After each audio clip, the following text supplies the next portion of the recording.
Je change ici de maître pour dissiper en moi l'amertume.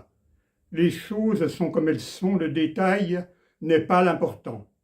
L'homme apprendra, c'est sûr, à faire à jamais régner le beau temps. Mais ne suis-je pas le maître de mes mots? Qu'est-ce que j'attends pour en chasser ce qui n'est pas cet immense bonheur posthume? Il fait un soleil si grand que de tous les côtés aujourd'hui, le lavis semble tout déteint dans les vents parlés d'un mahjong. Et la route n'est qu'un bourdon, le ciel, l'ébranlement d'un gong. Il me plaît que mon vers se mette à la taille des chaises longues, et le cheval prenne ce pas où son cavalier le réduit. Il me plaît d'entendre un bras d'homme frapper sur le bois ou la pierre, qui fabrique des pieux peut-être, ou c'est quelque chose qu'il cloue. Il me plaît que le chien dans la colline aboie et que la roue au fond du chemin bat, grince, et que les toits soient roux, que les cerfs sur les coteaux fassent poudroyer la lumière. Il y a des jarres de couleurs au pied des hauts bouquets de joncs, des palissades que le jour rend aussi roses que le sol, des demeures négligemment qui tiennent leur pain parasol, et sur la musique des murs étagés, do, ré, mi, fa, sol, dans le désordre végétal, l'envol gris-perle des pigeons. La mer, au loin, dans les vallons où le regard s'enfonce, par les sentes là-bas vers des romans qu'on n'aura jamais lus. L'automne a jalonné l'effacement des pas dans les talus, passant léger, amant furtif, que rien ne dénoncera plus, une fois l'escalier de la maison recouvert par les ronces.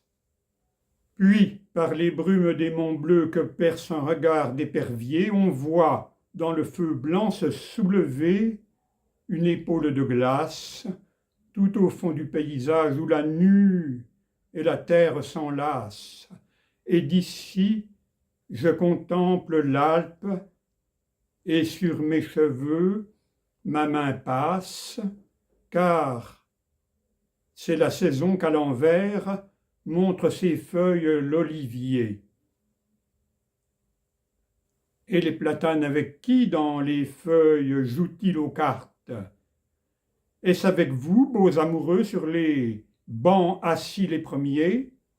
Le froid, vers 5 heures qui vient, fait-il moins que vous vous aimiez? De quoi peuvent bien vous parler dans l'ombre tout bas les palmiers? Et quel chiffre nous dit la vigne avec ses doigts nus qu'elle écarte? J'ai vu ce couple au déclin du jour, je ne sais dans quel quartier nous avions fait un détour au-dessus de Nice avec la voiture. La ville mauve en bas allumait peu à peu ses devantures, ses enfants se tenaient par la main comme sur une peinture. Histoire de les regarder, je me serais arrêté volontiers. Il n'y avait dans ce spectacle rien que de très ordinaire. Ils étaient seuls, ils ne se parlaient pas, ne bougeaient pas rêvant, ils écoutaient leur cœur à distance et n'allaient point au-devant. La place était vide autour d'eux, il n'y remuait que le vent, et l'auto n'a pas ralenti. Les phares sur les murs tournèrent.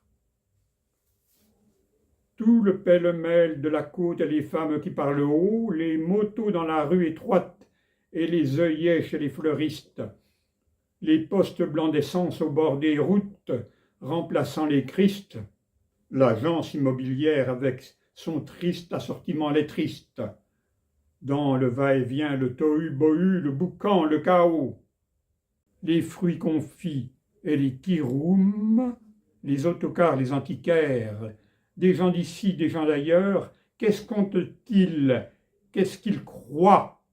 Ces trop beaux garçons des trottoirs ont l'œil rond des oiseaux de proie. Qu'a fui ce gros homme blafard qu'il a toujours l'air d'avoir froid. Ô moderne Robert Macaire, entre Rotterdam et le Caire. Miramar et Bella Vista, ce langage au goût des putains, palais Louis XV, immeuble peint, balcon d'azur à colonnettes, beau monde où si tout est à vendre à des conditions honnêtes, c'est toujours, service compris, pour cet univers à sonnette. Il suffit de 2 enfants rencontrés et tout cela s'éteint. S'éteint, s'efface et perd avec la nuit son semblant d'insolence. Il ne reste à mes yeux que ce lieu banal, que cette avenue, ce banc près des maisons blanches au soir tombant, 2 inconnus. Il ne reste à mon cœur que l'entrelac de ces mains ingénues, ces 2 mains nues. Il ne reste à ma lèvre, enfin, que ce silence comme une promesse tenue.